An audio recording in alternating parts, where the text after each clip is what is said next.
Hello friend, कैसे आप सभी लोग। आज की इस वीडियो में मैं आप लोगों को क्लास 10th फिजिक्स चैप्टर 1 प्रकाश के प्रवर्तन VBI ऑब्जेक्टिव क्वेश्चन करेंगे। और हम लोग का लक्ष्य है, टारगेट है 450 बोर्ड एग्जामिनेशन में लाना। तो अगर आप ये वीडियो को पूरा देख लेते हैं तो आपको 10 नंबर ये वीडियो आपको दिला देगा बोर्ड एग्जामिनेशन में। तो आइए हम लोग क्लास को स्टार्ट कर लेते हैं। सवाल नंबर 1 को देखिएगा। प्रकाश की किरण गमन करती है सीधी रेखा में, टेढ़ी मेढ़ी रेखा में, किसी भी दिशा में, कोई नहीं। तो आपका राइट आंसर हो जाएगा ऑप्शन नंबर ए, सीधी रेखा में। सवाल नंबर 2 देखिए। मोटर गाड़ी के चालक के सामने लगा रहता है समतल दर्पण, उत्तल दर्पण, अवतल दर्पण या उत्तल लेंस। तो राइट आंसर आपका हो जाएगा उत्तल दर्पण, 2 का वी नंबर ऑप्शन।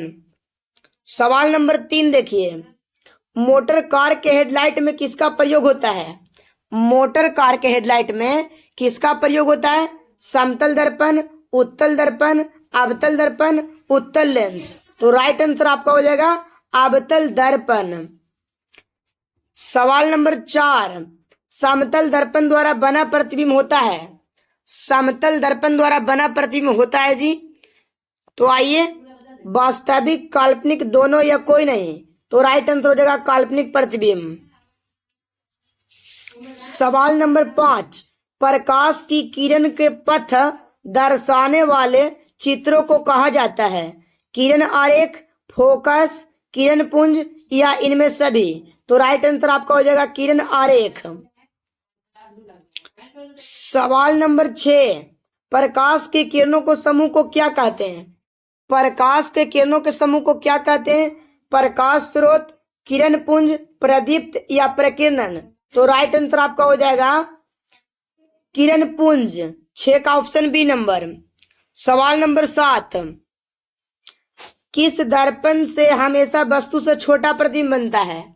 किस दर्पण से हमेशा वस्तु से छोटा प्रतिबिंब बनता है? समतल दर्पण, उत्तल दर्पण, अवतल दर्पण या कोई नहीं। तो आपका आंसर हो जाएगा उत्तल दर्पण, 7 का बी। सवाल नंबर 8 देखिए। किस दर्पण से वस्तु का बड़ा प्रतिबिंब बनता है? समतल दर्पण, अवतल दर्पण, उत्तल दर्पण या कोई नहीं। तो आंसर आपका हो जाएगा अवतल दर्पण। सवाल नंबर 9। सवाल नंबर 9 ये बहुत ही VBI सवाल है जी, और बोर्ड एग्जाम में कई बार पूछा भी गया है। प्रकाश के प्रवर्तन के कितने नियम होते हैं?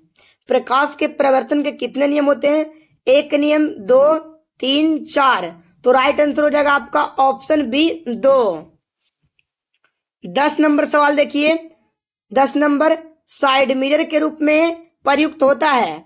अवतल दर्पण, उत्तल दर्पण या उत्तल लेंस या प्रिज्म। तो आंसर हो जाएगा आपका उत्तल दर्पण। सवाल नंबर 11। काल्पनिक प्रतिबिंब होता है सीधा, उल्टा, दोनों, कोई नहीं। तो काल्पनिक प्रतिबिंब हमेशा सीधा बनता है, 11 का ए। सवाल नंबर 12 देखिए। सर्च लाइट का प्रवर्तक सतह होता है? सर्च लाइट का प्रवर्तक सतह होता है, ऑप्शन देखिए, उत्तल दर्पण, अवतल दर्पण, समतल दर्पण या कोई नहीं। तो आंसर हो जाएगा अवतल दर्पण। सवाल नंबर 13। दाढ़ी बनाने में कौन सा दर्पण का प्रयुक्त होता है जी? दाढ़ी बनाने में कौन सा दर्पण का हम लोग प्रयोग करते हैं? समतल दर्पण, उत्तल दर्पण, अवतल दर्पण, कोई नहीं। तो आंसर आपका हो जाएगा अवतल दर्पण, क्योंकि अवतल दर्पण में जो प्रतिबिंब बड़ा दिखाई पड़ता है। सवाल नंबर देखिए 14। गोलीय दर्पण में फोकसांतर एवं वक्रता त्रिज्या के बीच का संबंध यानी होता है फॉर्मूला F बराबर R/2 होता है। तो R बराबर आपसे पूछेगा तो हो जाएगा 2F। तो यहाँ पे ऑप्शन मिला, ये क्या हो जाएगा जी? R बराबर 2F कने जी। तो यहाँ पे देखिए ऑप्शन नंबर ए, 14 का ए। सवाल नंबर 15। सोलर कुकर में प्रयोग किया जाता है अवतल दर्पण का, उत्तल दर्पण का, समतल दर्पण का या अवतल उत्तल दोनों। तो राइट आंसर हो जाएगा आपका अवतल दर्पण। 16 नंबर सवाल देखिए। इनमें कौन से दर्पण सूत्र होता है जी, बताइए। दर्पण सूत्र क्या होता है बताइए। तो दर्पण सूत्र आपका हो जाएगा यहाँ पे 1/F बराबर 1/v plus 1/u। Option number A. सवाल नंबर 17 को देखिए। सवाल 17, अवतल दर्पण के मुख अक्ष के समांतर रखे बिंब का प्रतिबिंब की स्थिति क्या होना चाहिए? अवतल दर्पण के सामने वस्तु को फोकस पर रखिएगा तो उसका प्रतिबिंब अनंत पर बनता है। 17 का सी। सवाल नंबर 18। सवाल नंबर 18 देखना हम लोग को कि अवतल दर्पण के सामने अनंत पर वस्तु को रखने पर प्रतिबिंब की स्थिति क्या होना चाहिए?